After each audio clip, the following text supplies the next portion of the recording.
So I'm going to do all of you guys a favor. I'm going to talk about 6 films that you may or may not have seen. These are pretty, I don't want to say they're niche films because they're definitely not. Like some of them are actually well known. But if I can, give a shout out to some of these films just to, for them to find an audience, I will, even if it's just like 1 or 2 people. And these are actually in my top like 30, 40, 50 films of all time. So these are films that I really enjoy. These might be films that you've never seen before. I've got my little list pulled up here. Let's waste no time. Let's go ahead and talk about these. So the first film I'll talk about is The Square, and this is directed by Ruben Östlund, who is one of my favorite directors working today. He is great. But what this film is about, a prestigious Stockholm museum's chief art curator finds himself in times of both professional and personal crisis as he attempts to set up a controversial new exhibit. This actually ended up winning the Palme d'Or at the Cannes Film Festival the year it came out, and also his next film after that, Triangle of Sadness, won the Palme d'Or as well. So Ruben is definitely in with Cannes, that's for sure. But the reason why I like this film is it is one of those films where the camera usually just holds and you don't think a lot of stuff is going on, and then you give it a few minutes and then some of the craziest shit happens. And there's a specific scene which is on the poster for this film. It's a dinner scene where this guy comes out and he's sort of acting like he is acting like a monkey. Like he actually, I believe he did play the monkey in Jordan Peele's Nope. So yep, that's interesting. I'm glad I could tell you guys that.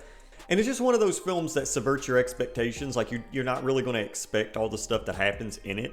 It really does take you for a ride, and it is a very enjoyable watch. It is a slow burn, but again, I do like it a lot. Whenever I hear people talk about Ruben Östlund, it usually just is the Triangle of Sadness. Like I feel like that's what really popped him off. And then there's also Force Majeure. But The Square is, I think, probably might be my favorite film by him. It is. Oh, well, duh, it is. I mean, it's in my top 30, whatever. Coming in at number 5, we have Hell House LLC Origins, The Carmichael Manor. Now, this might be a surprising film for me to put on this list, but the first time that I watched this film, I loved it. It's directed by Stephen Cognetti, and it is a found footage film. It is the 4th film in this franchise, but yet it is the best one. I'm looking at some of the reviews on here. 3.5, 5, 3, 4.5, 1, 1, 2.5. Yeah, no, this film is fantastic, and it's probably my favorite found footage film that I've ever seen. It does everything right. It keeps you on your toes. The lore is just so strong, and even as a 4th film or 4th entry in the series, I mean, you just, what are the odds of that being the best one? Because it seems like that is a lot of people's favorite one. Also, the first Hell House LLC is good too. They are making a 5th one called Hell House LLC Lineage or Legacy or something like that, which I definitely am going to watch just because I loved Origins so much. I'm just a really big fan of this whole series, but except for 2 and 3 didn't really hit with me. Like you could probably just watch this one and be okay, or the first one and this one. I think they make great companion pieces, but Hell House LLC Origins, even as a standalone film, is fantastic. It's got some very creepy moments. Again, the atmosphere is great. It's kind of a cozy film. Like it just feels kind of cozy, and I like that. And it's one of there are films that I watch that makes me want to make a found footage film. Like found footage is nothing that I ever thought about. Like, well, I mean, it's something I've wanted to do, but sometimes you just don't want to do it because found footage films are definitely hit or miss, and they have an audience. But watching Hell House LLC Origins, I was ready to pull out my cameras and just go film something, like film a dude at a gas station. I don't know. Definitely check it out, though. Umbrella Entertainment has a box set coming out for the Hell House LLC films, and it kind of looks fucking sick. Coming in at number 4, we have Road Games. Now, this has Jamie Lee Curtis and Stacy Keach, and it's directed by Richard Franklin, which Richard Franklin also did Psycho 2, directed Psycho 2, and I felt like, I guess he did not, so we won't even get into it. Oh well, oh well. A truck driver plays a cat and mouse game with a mysterious serial killer in a van who lures young female hitchhiker victims on a desolate Australian highway. Yeah, this film is great. I remember the first time that I watched it, I didn't really have many expectations, and it was actually whenever we first moved into this place, which we're actually moving from. But it was like the first film that we watched in here, and I remember watching it, and I was like, wow, that was fucking great. That was a really good movie.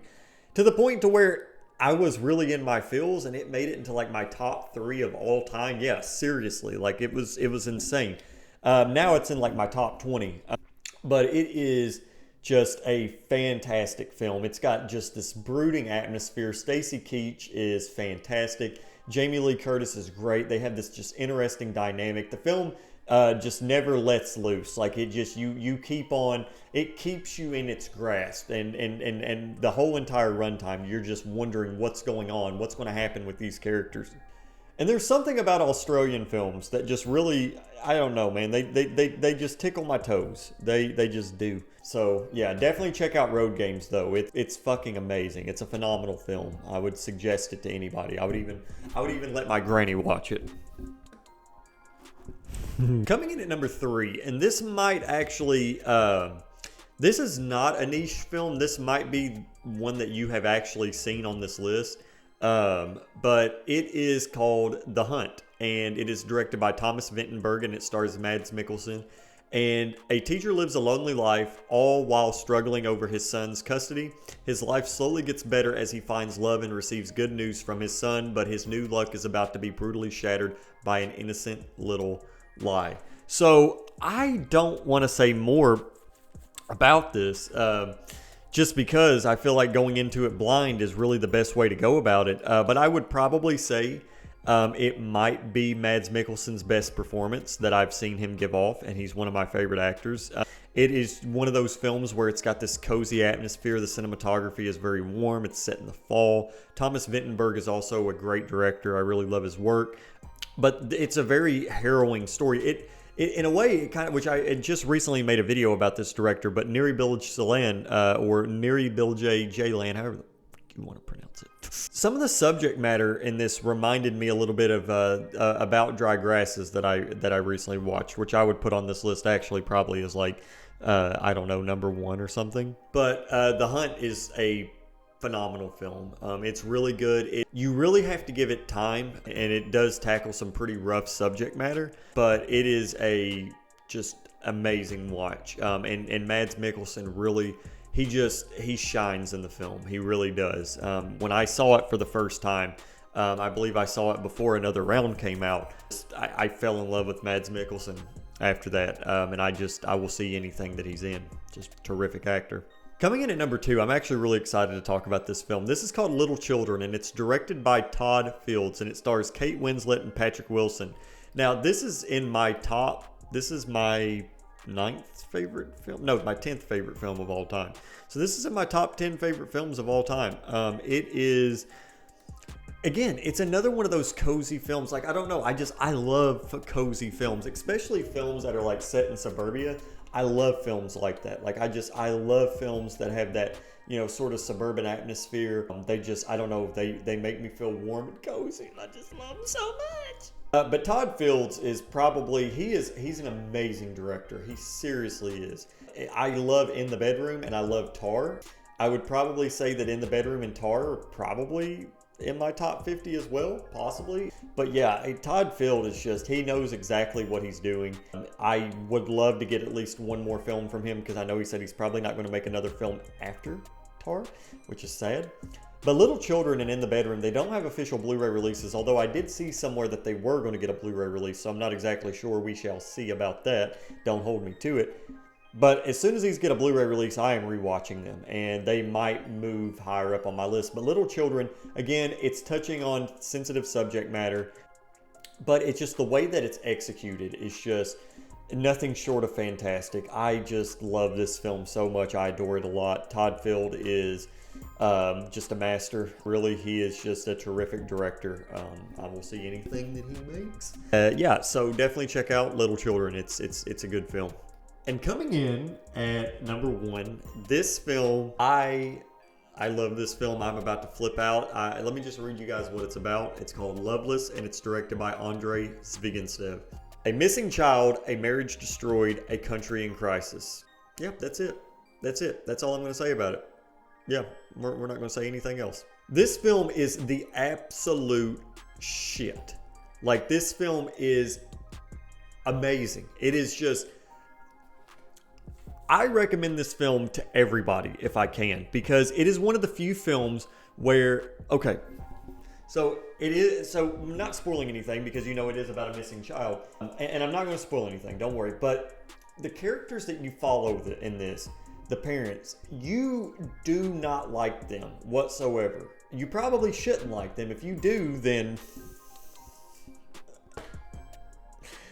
okay. But you can't help but root for them because you want them to succeed in their goal. And that's one thing that this film does, where I have no control over how I feel about these characters. That's what I love about it, because while I'm watching it, I want to not like certain characters, but I can't help it. It's not up to me. It seriously, it's not up to me. It's up to whatever, like it is up to the film itself. And that's why it is one of those powerful films where the more you watch it and the more, like, if I watch this film, I could see myself on a rewatch, or maybe on a couple of other rewatches, this being like my favorite film ever. I'm not kidding. It is in my top 4 or 5. I think this is it. I think this is my 5th favorite film of all time. But this film is just fantastic. It is brooding in atmosphere. The cinematography is just nothing short of amazing. It's stellar. It's fantastic. This is just one of those films where you can't help but just there's so many different emotions. And there's one scene I can't talk. There's one scene specifically where it is just, oh my gosh, it's a split-second shot, and it is one of the most harrowing things that I've ever seen in my life. Guys, Loveless is fantastic. I want a 4K so bad. But anyway, that is 6 films that I could recommend to you guys. I mean, if you want to see the rest of my favorite films on Letterboxd, you can. Like, I thought about maybe doing a top 10 favorite films of all time.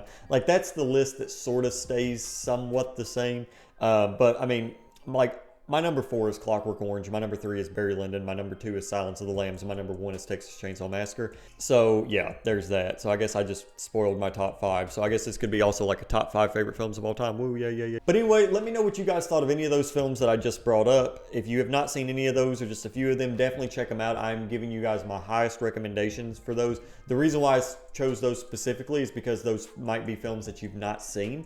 Those are films that I don't really see talked about a lot. But yeah, anyway, hope you enjoyed this video. If you guys want to check out my filmography, you can definitely do so down in my link tree. You can check out my short films that I've done, not my features, not Pesadilla. That'll be coming out soon. But anyway, take it easy, and I'll see you next time.